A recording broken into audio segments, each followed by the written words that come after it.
Assalamualaikum warahmatullahi wabarakatuh. Halo, selamat malam para pecinta kisah misteri di channel Shyfeless Mystery, serta para pembaca setia di shyfeless.com. Di tengah hening malam, saat angin bisu membawa kabut dari perbukitan, ada sesuatu yang tersembunyi, sesuatu yang menanti untuk terungkap. Disinilah kita akan menyelami misteri Desa Sukamaju, tempat kedamaian terjebak di antara kebun hijau dan hutan bambu yang lebat.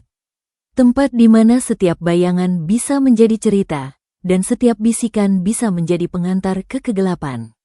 Mari kita turun ke lubang perut bumi, di mana sejarah terkubur dalam tanah, dan di mana roh yang tak tenang terjebak dalam waktu.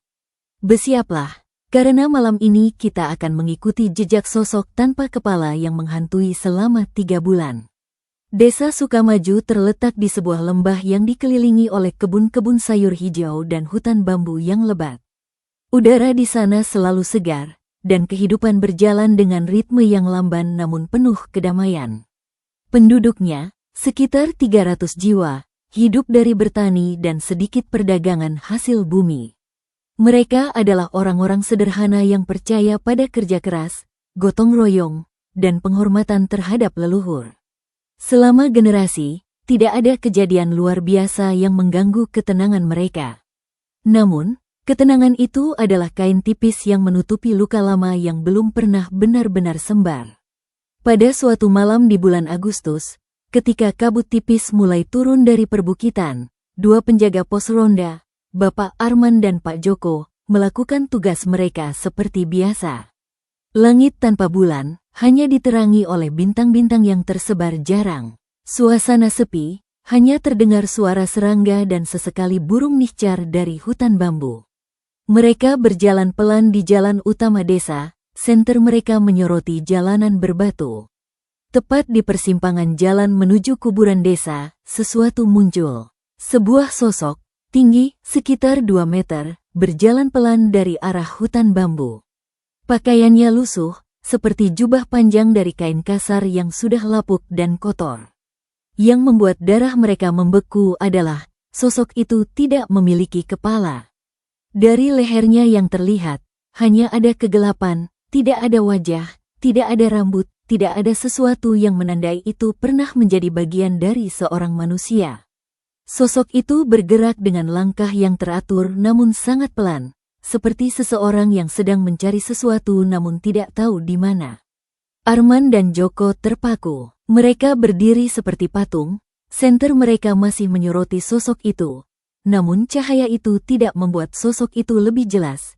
Justru, bayangan yang tercipta tampak aneh, memanjang dan terdistorsi, tidak sesuai dengan bentuk fisiknya. Sosok tanpa kepala itu berjalan melewati mereka, hanya berjarak sekitar 10 meter, tanpa memperhatikan mereka. Ia terus berjalan ke tengah jalan desa, lalu berbelok ke arah pemukiman, dan akhirnya menghilang di balik rumah pertama. Setelah sosok itu lenyap, Arman dan Joko masih tidak bisa bergerak. Keringat dingin mengalir di punggung mereka. Joko akhirnya berkata dengan suara parau, Apa itu?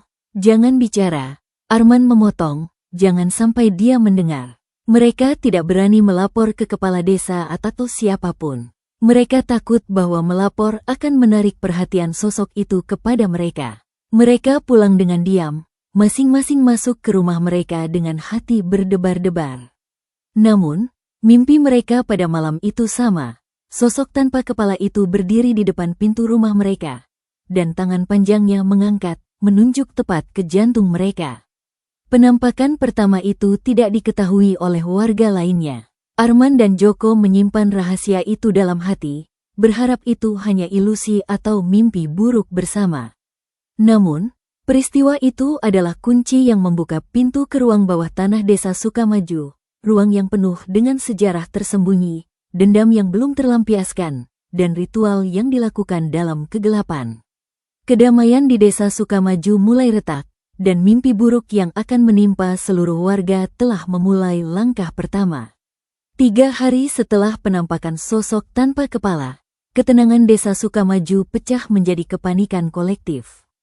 Bapak Hendra, seorang petani tua yang hidup sendiri di rumahnya di ujung desa, ditemukan tewas oleh tetangganya yang datang mengantarkan sayuran. Pintu rumahnya terbuka sedikit, dan dari luar, tetangga itu melihat Hendra terbaring di lantai ruang tengah. Ia masuk dan menemukan Hendra dengan ekspresi wajah yang membuatnya langsung berteriak ketakutan. Wajah Hendra terlihat seperti ia melihat sesuatu yang sangat mengerikan sebelum mati.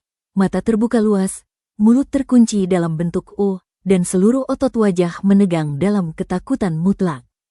Namun, tidak ada tanda-tanda perlawanan di tubuhnya.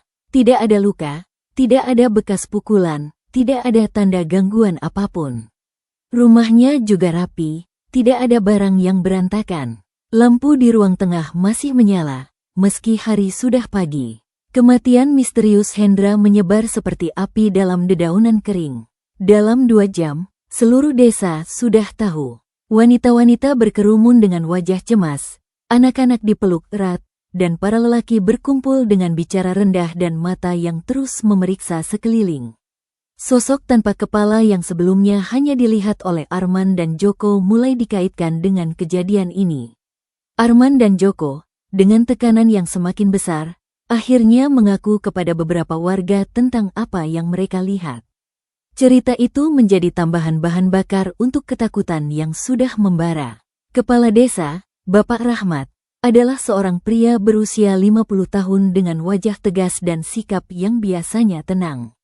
Namun, hari ini wajahnya menunjukkan kecemasan yang jarang terlihat.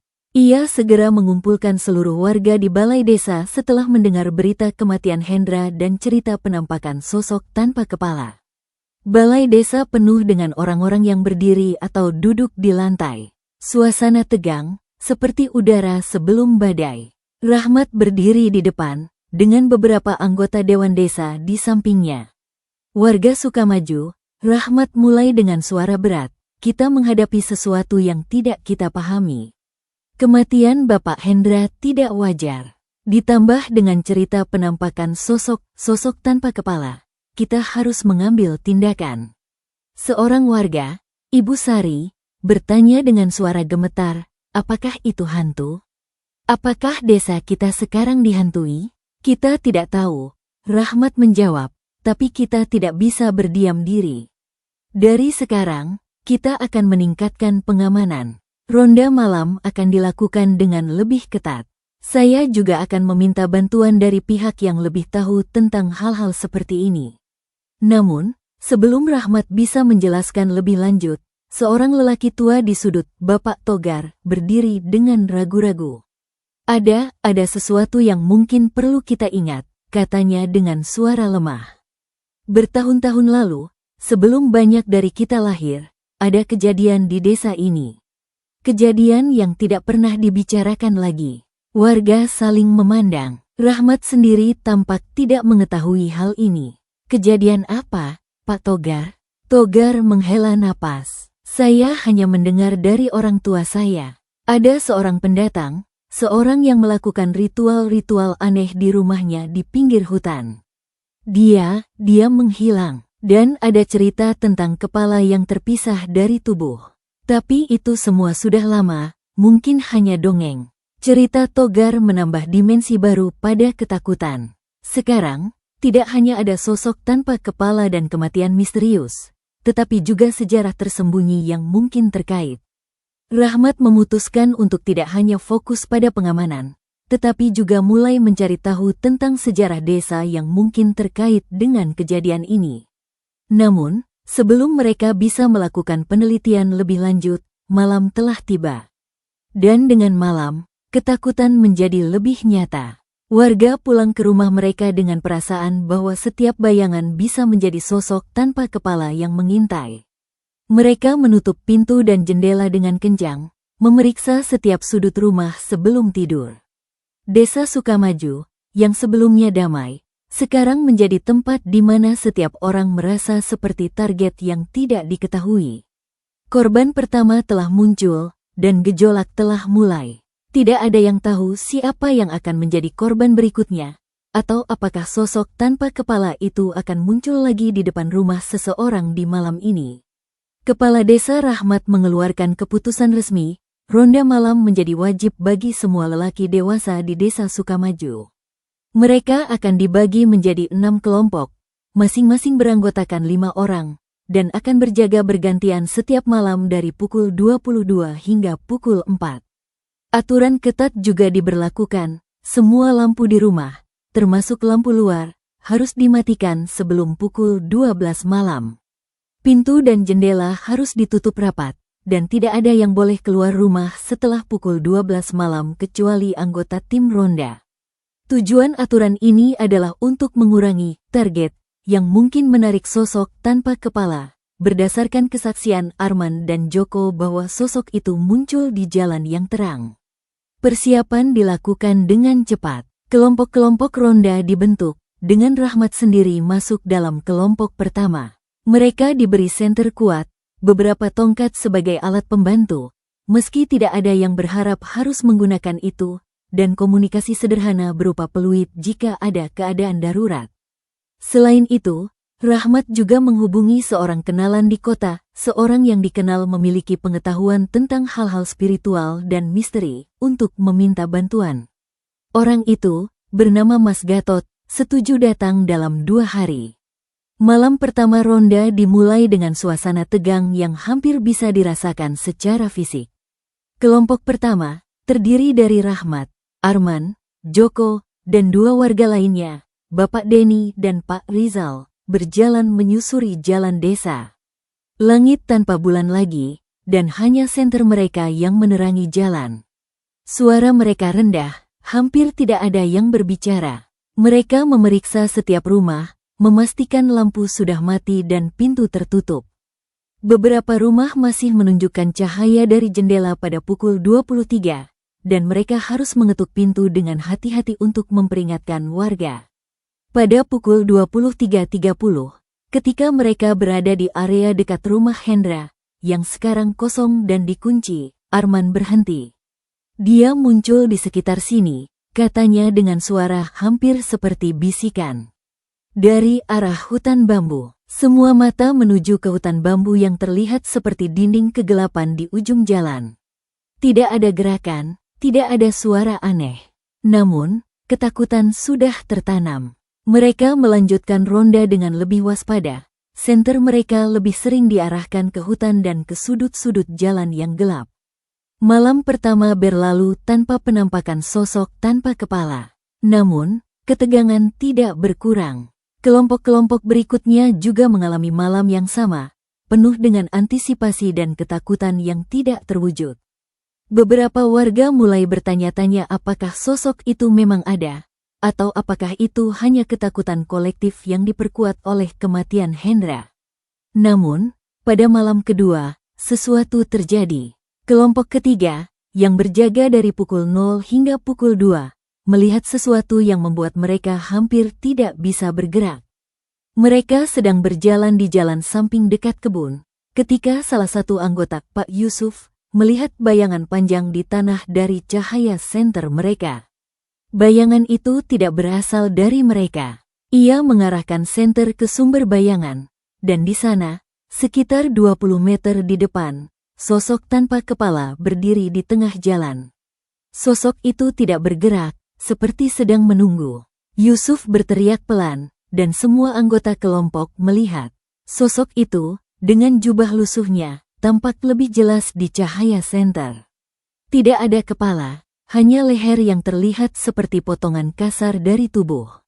Sosok itu kemudian mulai berjalan, sangat pelan, meninggalkan mereka. Mereka tidak berani mengejar atau mendekat. Mereka hanya melihat sosok itu menghilang ke arah pemukiman. Penampakan ini langsung dilaporkan kepada Rahmat pagi berikutnya. Sekarang, semua warga tahu bahwa sosok itu benar-benar ada, dan ia aktif di malam hari. Aturan tentang lampu dan pintu menjadi lebih ketat diterapkan. Beberapa warga bahkan mulai menutup jendela dengan kain tambahan agar tidak ada cahaya yang keluar. Persiapan juga mulai mencakup hal lain. Rahmat dan beberapa warga mulai mencari informasi tentang sejarah desa, khususnya cerita yang disebutkan oleh Togar tentang pendatang dan ritual aneh. Mereka menemukan bahwa ada rumah kosong di pinggir hutan bambu, rumah yang sudah lama tidak dihuni dan dikenal sebagai rumah hantu oleh anak-anak desa. Rumah itu milik seorang yang bernama Mbah Karsa, seorang pendatang yang datang sekitar 50 tahun lalu dan menghilang tanpa jejak setelah beberapa tahun.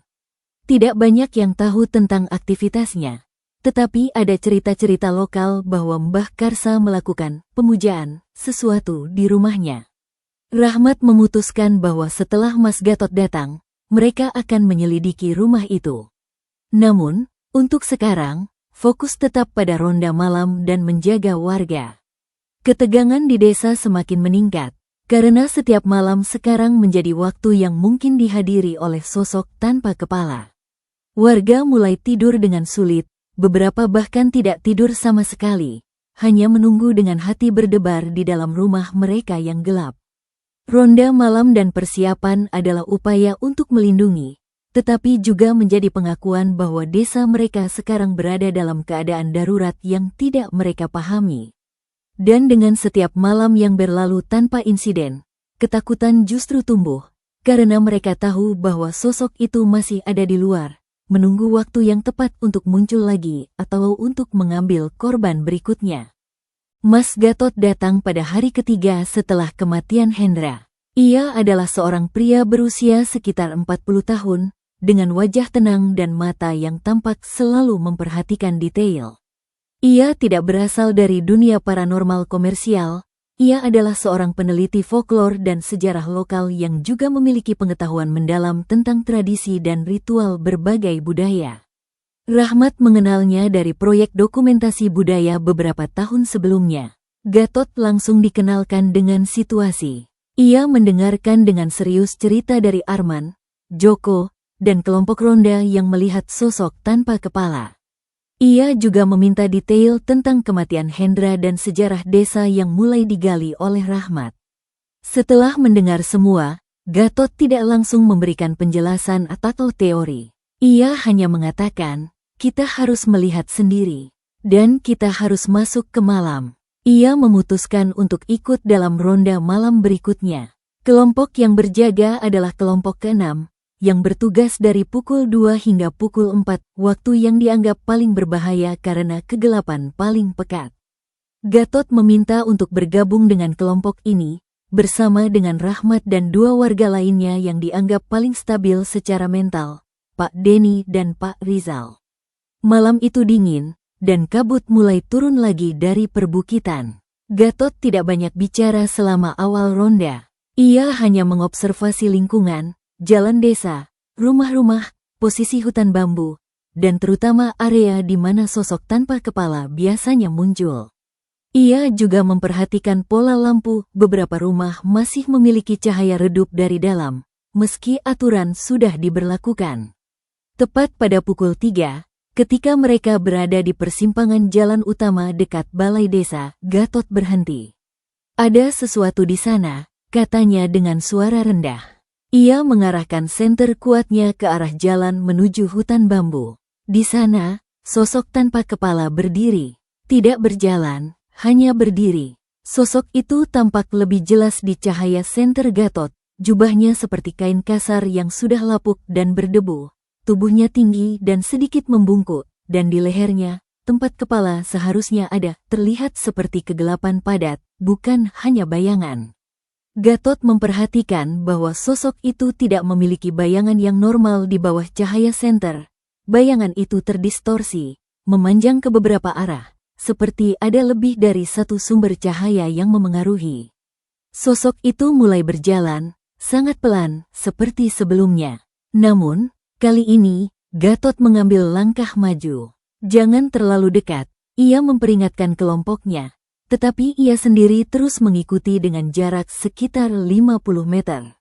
Sosok tanpa kepala itu tidak memperhatikan mereka. Ia terus berjalan dengan tujuan yang jelas, menuju hutan bambu.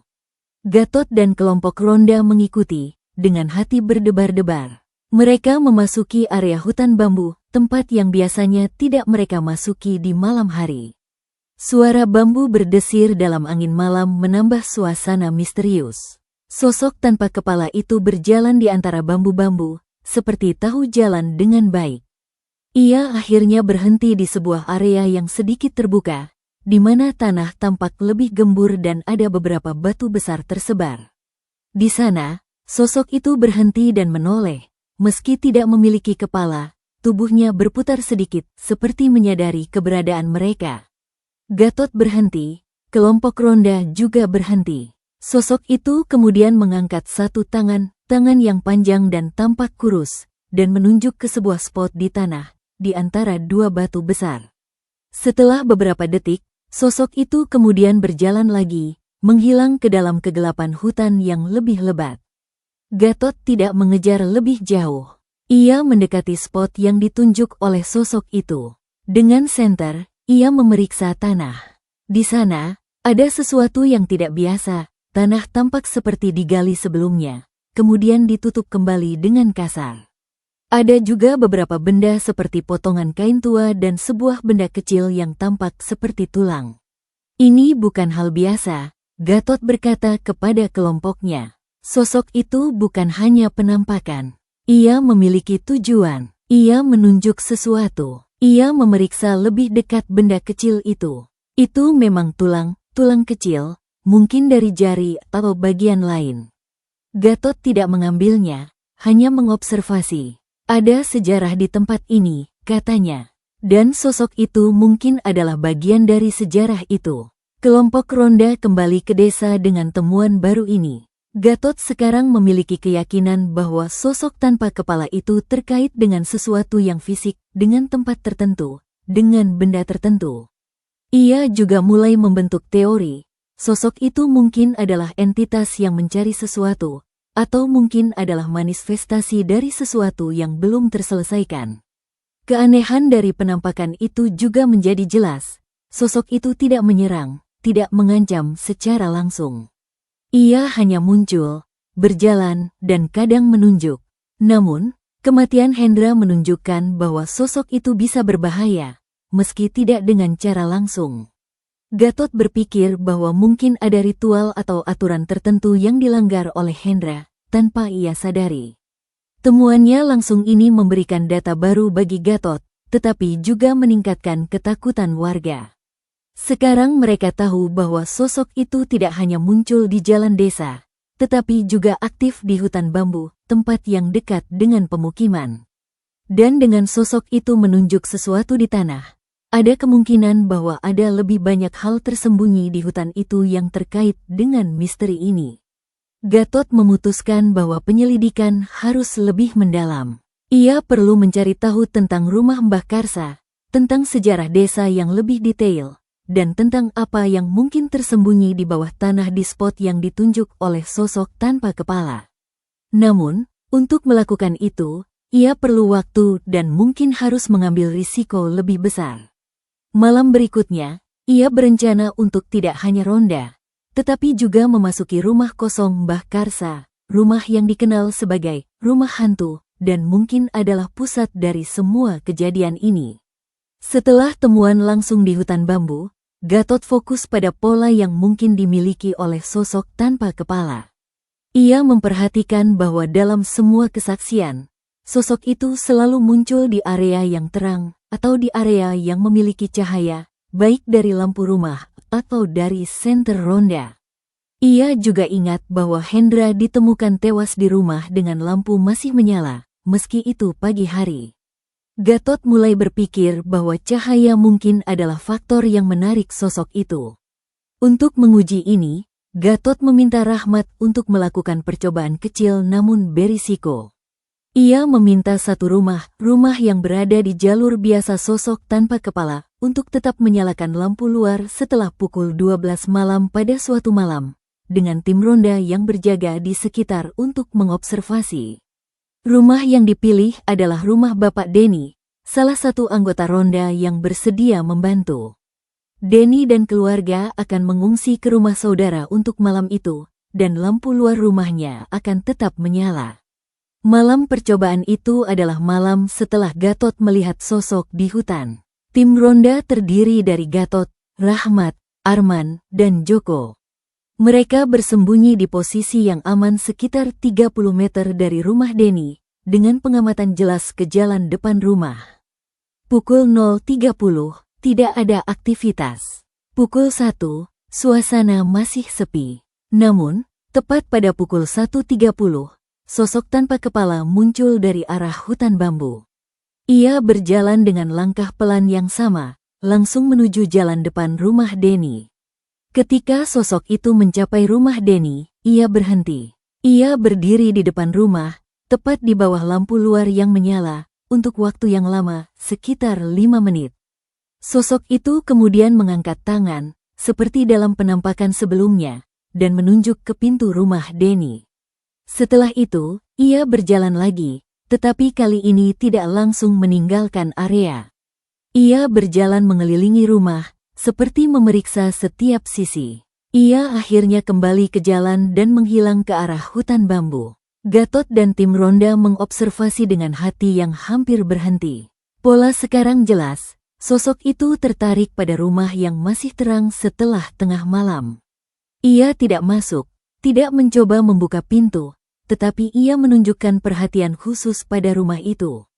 Gatot juga memperhatikan bahwa sosok itu menunjuk pintu, seperti ia ingin masuk, atau seperti ia menandai rumah itu. Setelah sosok itu menghilang, Gatot dan tim mendekati rumah Denny. Mereka memeriksa area di mana sosok itu berdiri. Tidak ada jejak fisik, tidak ada bekas kaki, tidak ada perubahan di tanah.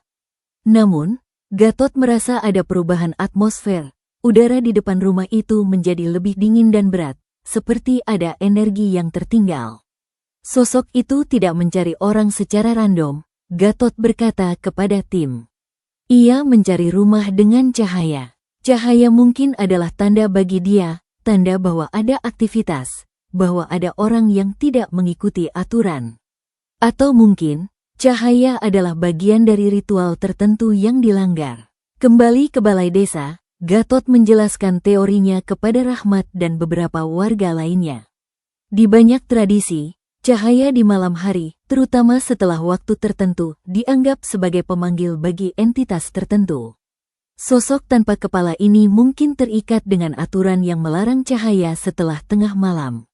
Hendra mungkin tidak sengaja melanggar aturan itu dengan lampu yang masih menyala, dan sosok itu datang ke rumahnya. Tidak kita tahu bagaimana Hendra meninggal, tetapi kemungkinan besar ketakutan yang ekstrim, mungkin karena melihat sosok itu di rumahnya, menyebabkan jantungnya berhenti. Teori ini membuat warga semakin takut.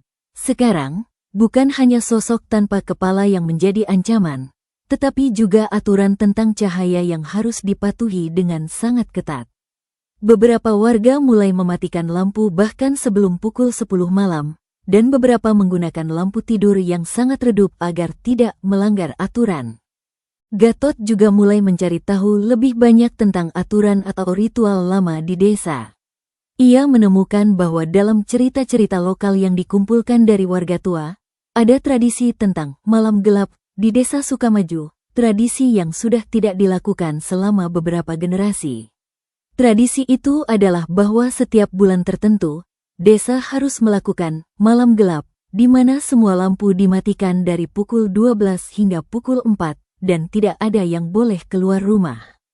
Tradisi ini dilakukan untuk menghormati penjaga malam yang dipercaya menjaga desa dari roh-roh jahat. Namun, tidak ada yang tahu detail tentang penjaga malam ini, atau apakah tradisi ini terkait dengan sosok tanpa kepala. Gatot berpikir bahwa mungkin sosok tanpa kepala adalah penjaga malam yang dimaksud, tetapi karena tradisi sudah tidak dilakukan, sosok itu menjadi tidak terkontrol dan mulai muncul dengan cara yang mengancam. Namun, ini masih teori tanpa bukti kuat. Jejak di rumah terang memberikan Gatot pola yang jelas, tetapi juga meningkatkan rasa takut warga. Sekarang setiap rumah yang tidak mematikan lampu tepat waktu bisa menjadi target. Gatot memutuskan bahwa penyelidikan harus bergerak lebih cepat. Ia perlu masuk ke rumah Mbah Karsa, rumah kosong di pinggir hutan, dan juga perlu menggali spot di hutan bambu yang ditunjuk oleh sosok itu. Ia berencana melakukan kedua hal itu dalam 2 hari berikutnya, dengan persiapan yang matang dan tim yang kecil namun terpercaya. Namun, sebelum ia bisa melakukan itu, ada perkembangan baru. Pada malam setelah percobaan rumah Denny, sosok tanpa kepala muncul lagi di depan rumah lain, rumah yang lampunya masih menyala karena anaknya sakit dan keluarga lupa mematikan lampu tepat waktu. Sosok itu melakukan hal yang sama, berdiri lama, menunjuk pintu, dan mengelilingi rumah. Keluarga itu sangat ketakutan, tetapi tidak ada korban. Namun, kejadian ini menunjukkan bahwa pola sosok itu konsisten. Ia selalu datang ke rumah dengan cahaya setelah tengah malam. Gatot sekarang memiliki tugas tambahan. Ia harus memastikan semua warga memahami pentingnya aturan lampu, dan juga harus menemukan cara untuk berkomunikasi dengan sosok itu untuk memahami apa yang ia ingin, dan bagaimana mengakhiri teror ini sebelum ada korban berikutnya. Gatot memutuskan bahwa ekskursi ke hutan bambu harus dilakukan pada siang hari untuk mengurangi risiko dan untuk bisa melihat detail dengan jelas. Ia membentuk tim kecil terdiri dari dirinya, Rahmat, Arman, dan 2 warga lain yang familiar dengan hutan, Pak Yusuf dan Pak Rizal. Mereka membawa alat sederhana, senter kuat, kamera, tongkat, dan beberapa alat penggalian kecil. Area yang dituju adalah spot yang ditunjuk oleh sosok tanpa kepala 2 malam sebelumnya. Spot itu berada di bagian hutan bambu yang jarang diakses oleh warga, karena ada cerita lokal bahwa area itu adalah tempat tanah keramat atau tempat yang tidak boleh diganggu. Namun, Gatot percaya bahwa justru di tempat seperti itu sering tersimpan sejarah yang penting. Mereka memasuki hutan pada pukul 10 pagi.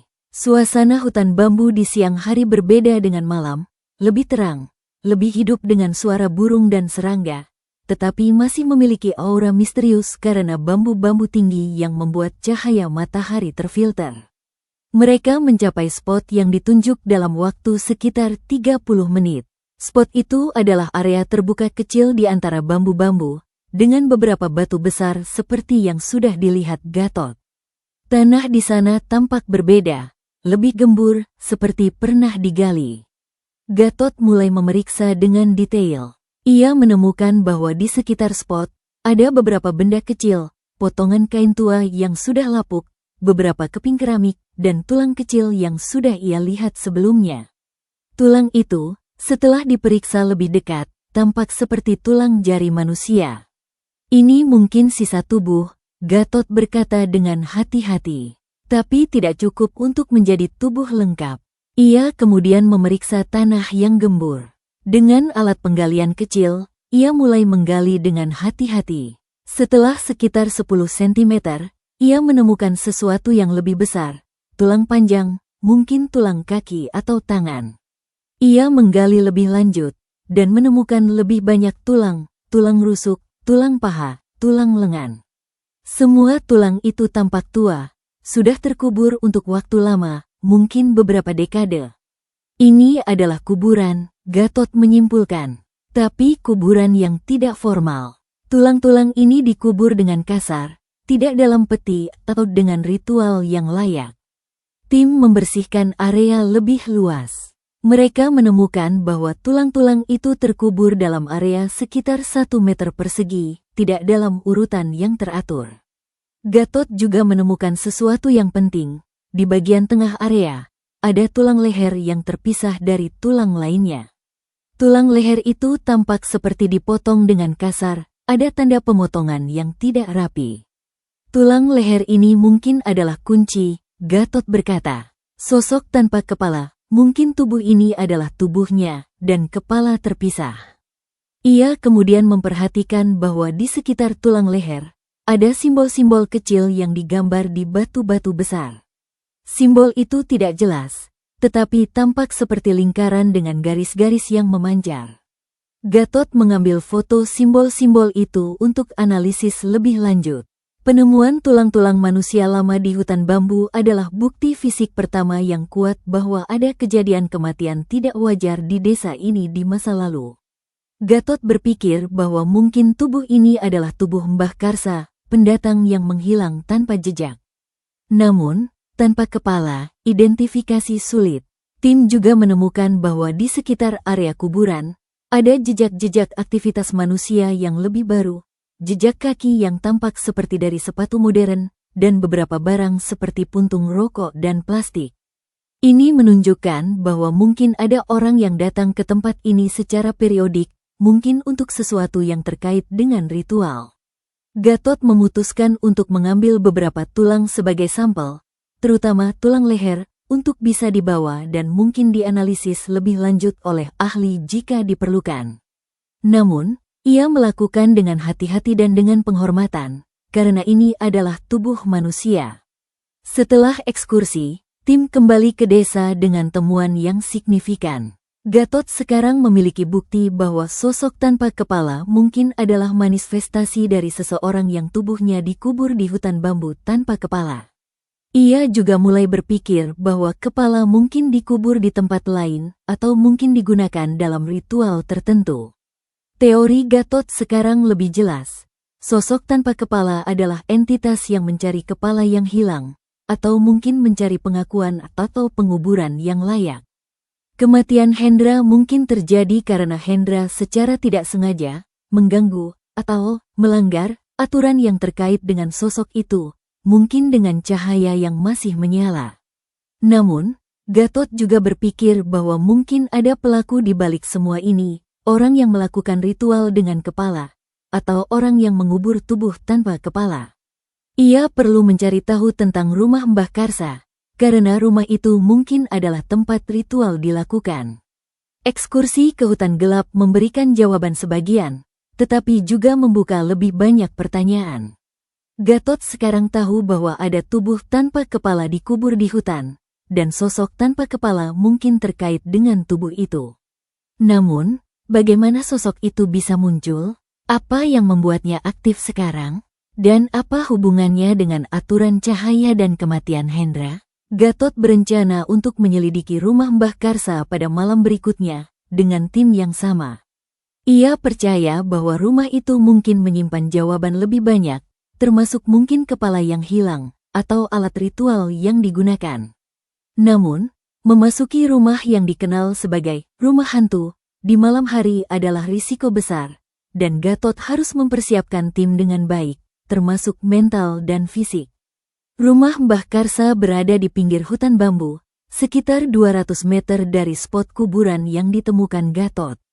Rumah itu adalah bangunan kayu tua yang sudah lapuk, dengan atap yang sebagian sudah roboh. Pintu dan jendela masih ada, tetapi banyak yang sudah rusak. Rumah ini sudah tidak dihuni selama lebih dari 40 tahun, dan warga desa biasanya menghindari area ini, terutama di malam hari, karena cerita-cerita tentang suara aneh dan penampakan yang pernah dilihat oleh beberapa orang. Gatot memutuskan untuk memasuki rumah ini pada malam hari, karena ia berpikir bahwa aktivitas sosok tanpa kepala terkait dengan malam, dan mungkin rumah ini memiliki sesuatu yang hanya aktif atau terlihat di malam hari. Tim yang sama dari ekskursi hutan, Gatot, Rahmat, Arman, Yusuf, dan Rizal, akan masuk bersama, dengan persiapan lebih lengkap, senter kuat, kamera dengan mode night vision, alat pencatat, dan beberapa alat perlindungan sederhana seperti tongkat dan peluit. Malam itu adalah malam tanpa kabut, tetapi langit tanpa bulan lagi. Mereka mencapai rumah Mbah Karsa sekitar pukul 23. Rumah itu tampak seperti siluet kegelapan di antara bambu-bambu. Gatot memeriksa sekeliling sebelum masuk, tidak ada aktivitas aneh, tidak ada sosok tanpa kepala yang terlihat. Pintu rumah terkunci dengan gembok tua yang sudah rusak. Gatot dengan mudah membuka gembok itu dengan alat. Pintu terbuka dengan suara berderit yang panjang, seperti protes dari kayu tua. Mereka masuk ke dalam rumah. Di dalam, rumah itu penuh dengan debu dan benda-benda tua yang sudah tidak berfungsi, meja kayu, kursi rusak, beberapa pot bunga pecah, dan buku-buku tua yang sudah lapuk. Gatot langsung memperhatikan bahwa di ruang tengah rumah, ada sesuatu yang tidak biasa. Di lantai, ada lingkaran besar yang digambar dengan sesuatu seperti cat atau darah tua. Lingkaran itu sekitar 2 meter diameter, dengan simbol-simbol aneh di dalamnya, simbol seperti matahari, bulan, dan beberapa garis yang saling berpotongan. Di sekitar lingkaran, ada benda-benda seperti botol kecil, kain warna tua, dan beberapa lilin yang sudah habis. Ini lingkaran ritual, Gatot berkata dengan suara rendah. Ia mengambil foto lingkaran dan simbol-simbol itu. Ia juga memperhatikan bahwa lantai di sekitar lingkaran tampak lebih sering dilalui, debu lebih sedikit di area tertentu, seperti ada orang yang sering berjalan di sana.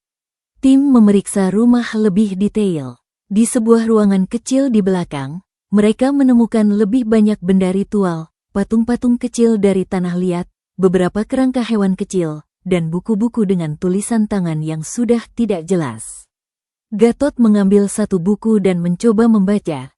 Tulisan itu dalam bahasa yang tidak ia kenal, mungkin bahasa lokal campuran dengan simbol-simbol.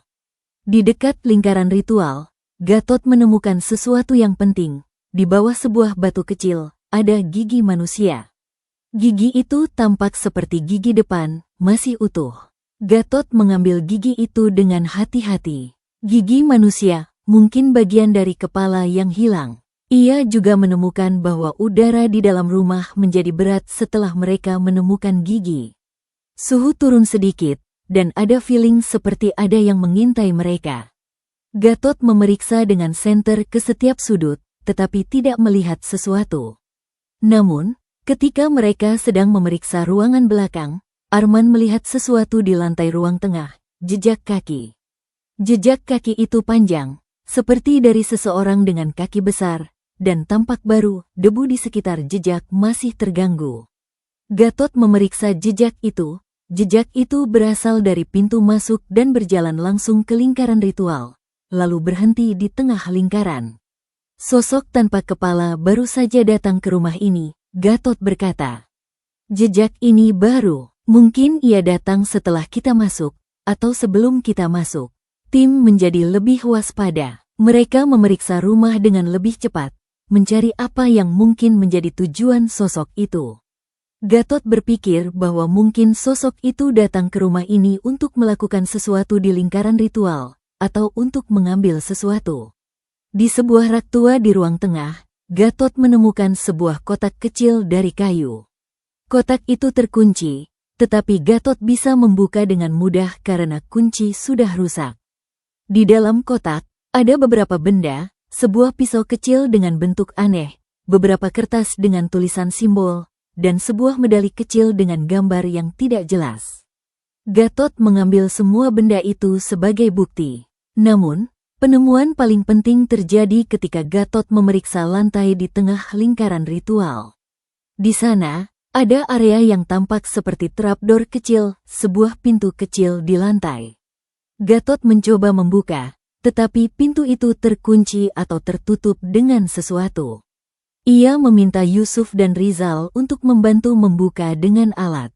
Setelah beberapa usaha, trapdoor terbuka. Di bawahnya, ada ruang kecil seperti lubang penyimpanan. Di dalam lubang, ada sebuah benda yang membuat semua orang terkejut, sebuah tengkorak manusia. Tengkorak itu tampak tua, dengan beberapa gigi hilang, dan ada tanda seperti pemotongan di bagian bawah tempat leher seharusnya terhubung. Tengkorak, kepala yang hilang, Gatot berkata dengan suara hampir tidak terdengar. Ia mengambil tengkorak dengan sangat hati-hati. Tengkorak itu ringan, dan tampak seperti sudah lama disimpan di tempat ini. Penemuan tengkorak di rumah Mbah Karsa adalah bukti kuat bahwa kepala dari tubuh di hutan bambu mungkin disimpan di rumah ini, digunakan dalam ritual. Gatot sekarang memiliki tubuh, tulang-tulang di hutan, dan kepala, tengkorak di rumah. Ia berpikir bahwa sosok tanpa kepala mungkin adalah manifestasi dari orang ini, yang tubuh dan kepala terpisah dan tidak dikubur dengan layak. Namun, sebelum Gatot bisa melanjutkan analisis, sesuatu terjadi di pintu rumah. Sosok tanpa kepala muncul. Ia berdiri di pintu masuk, tidak bergerak, seperti menunggu. Tim melihat sosok itu dengan ketakutan yang mendalam. Gatot, dengan tengkorak masih di tangan, berdiri dan menghadap sosok itu. Sosok itu kemudian mengangkat tangan dan menunjuk ke tengkorak di tangan Gatot. Gatot memahami, sosok itu ingin tengkorak itu. Ia mengambil langkah maju, dengan tengkorak di tangan. Sosok itu tidak bergerak, hanya menunjuk. Gatot kemudian berkata, dengan suara yang tegas namun tenang, kami menemukan kepala Anda.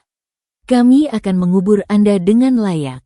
Sosok itu tetap diam untuk beberapa detik, lalu tangan yang menunjuk turun. Sosok itu kemudian berbalik dan mulai berjalan meninggalkan rumah. Gatot dan tim tidak mengikuti, mereka hanya melihat sosok itu menghilang ke dalam kegelapan hutan. Di rumah, Gatot sekarang memiliki tengkorak dan gigi, serta benda-benda ritual lainnya. Ia tahu bahwa sosok tanpa kepala mungkin tidak lagi mengancam jika mereka melakukan sesuatu yang benar, mengubur kepala dan tubuh dengan layak. Namun, ia juga tahu bahwa mungkin ada lebih banyak misteri. Siapa Mbah Karsa? Apa ritual yang ia lakukan? Dan siapa yang memotong kepala dan mengubur tubuh di hutan? Ritual di rumah hantu memberikan jawaban penting, tetapi juga membuka pertanyaan tentang sejarah desa yang lebih kompleks. Gatot berencana untuk melakukan penguburan yang layak untuk tubuh dan kepala, dan juga untuk mencari tahu lebih banyak tentang Mbah Karsa dan ritualnya. Namun, untuk sekarang, ia harus memastikan bahwa sosok tanpa kepala tidak akan muncul lagi dan mengancam warga.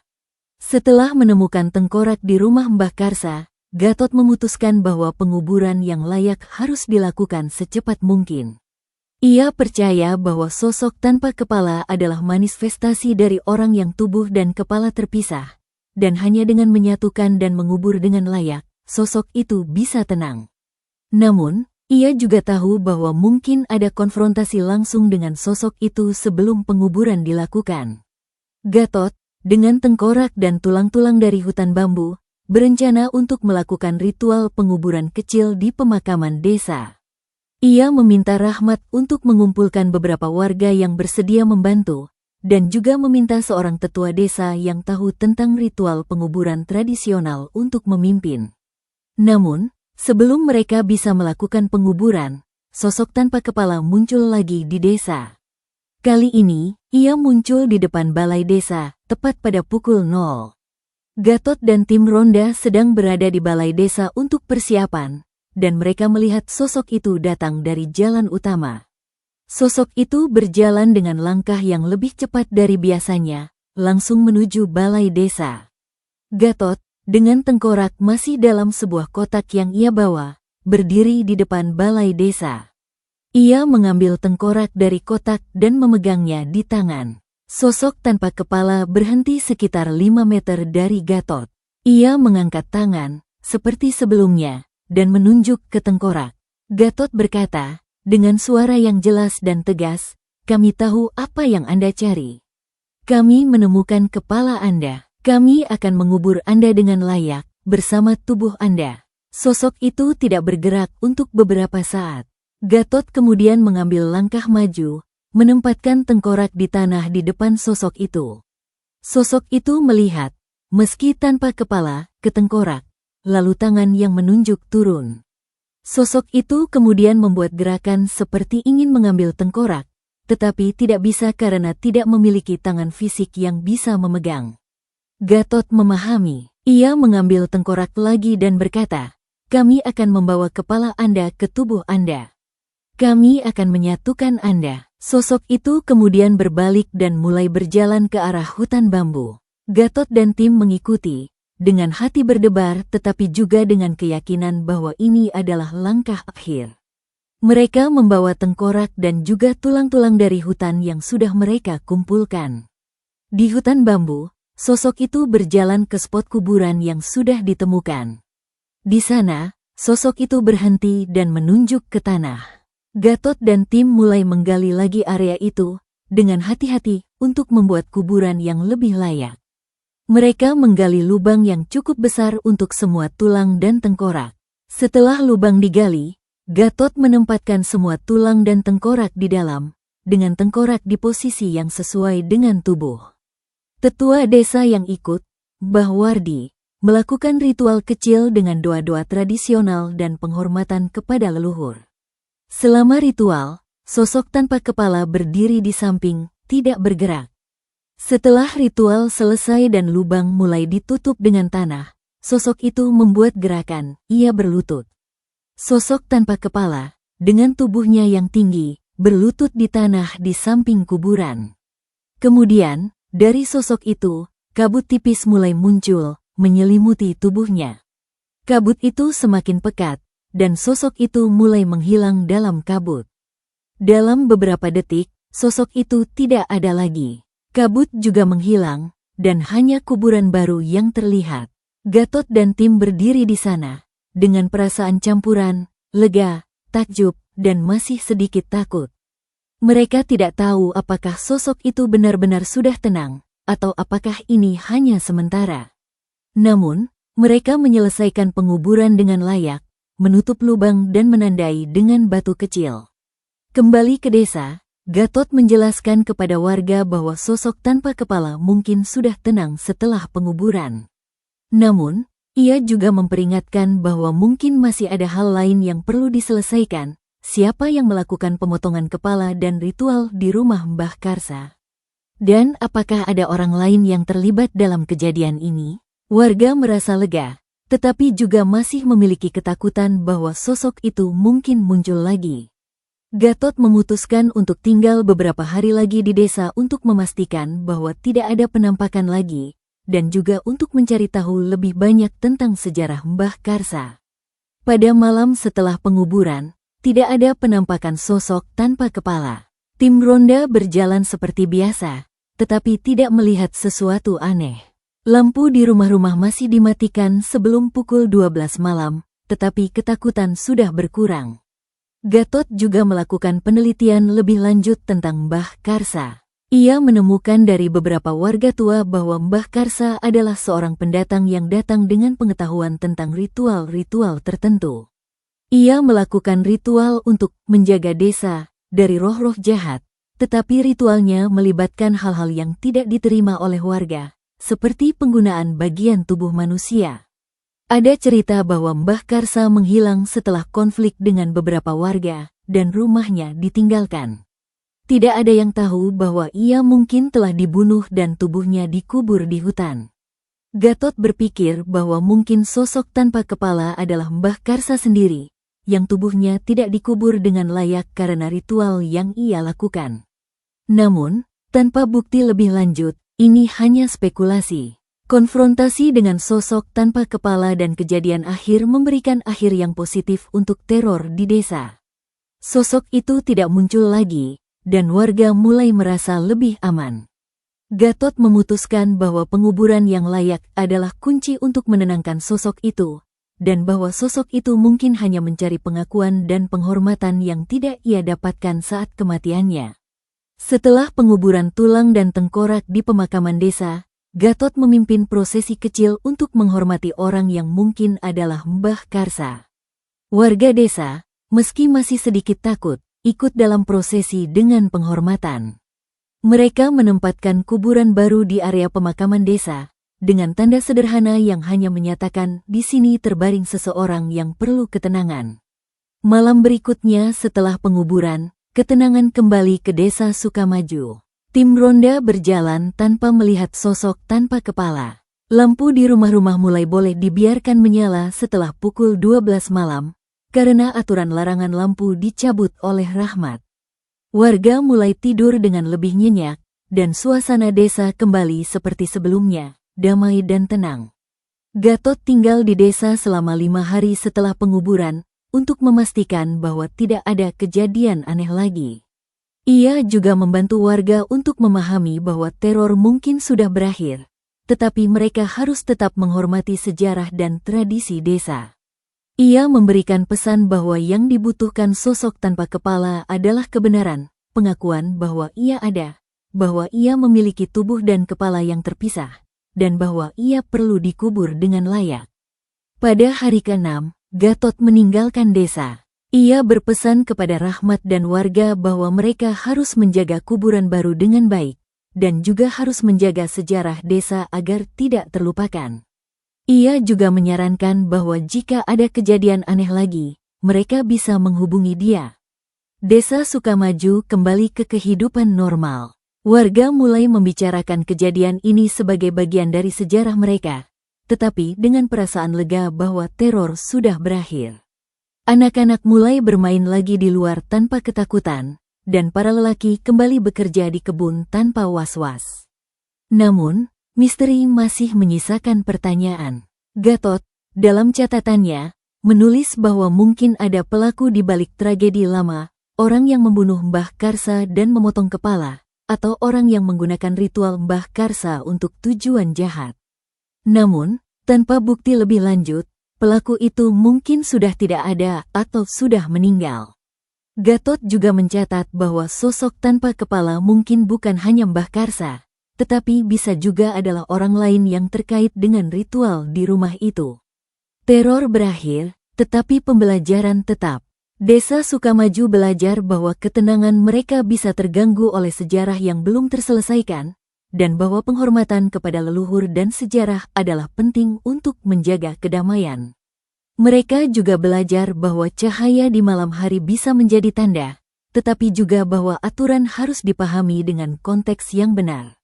Ketenangan kembali, tetapi warga tidak pernah benar-benar melupakan sosok tanpa kepala yang menghantui desa selama 3 bulan.